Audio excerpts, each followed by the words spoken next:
નમસ્કાર ખેડૂત મિત્રો, આજે આપણે બનાસકાંઠાના ધાનેરા તાલુકામાં આવ્યા છીએ અને ગામ છે સિયા ગામ.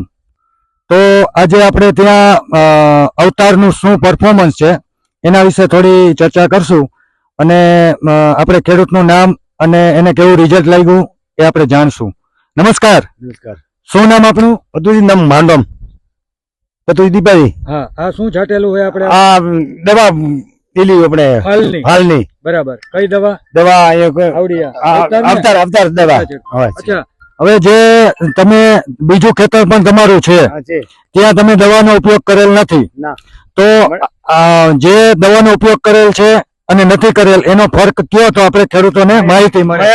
આદમ ફરક હે દવા છોટેની દવા આદમ ફરક હે. દવાથી 50% વધારે. બરાબર. 50%. એટલે જે છાંટેલું છે તેની અંદર 50% વધારે ફાલ છે અને જો આ ખેડૂતો વાપરે આ દવા તો એની અંદર 25% 30% ઉત્પાદન વધે કે ન વધે? વધે. 50% ડબલ 50% વધે. 50% વધે. હા, 50%. તો હરેક ખેડૂતે બનાસકાંઠાની અંદર આ દવા વાપરવી જોઈએ.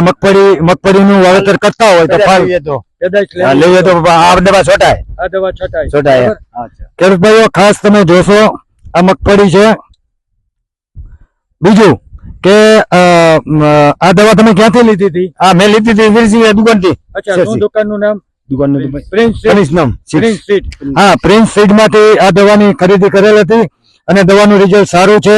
આ દવા હજી નવી જ છે અને માર્કેટની અંદર સારા ઉત્પાદન માટે કોઈ પણ પાકમાં 20 ml લેખે તમે છંટકાવ કરી શકો. ધન્યવાદ.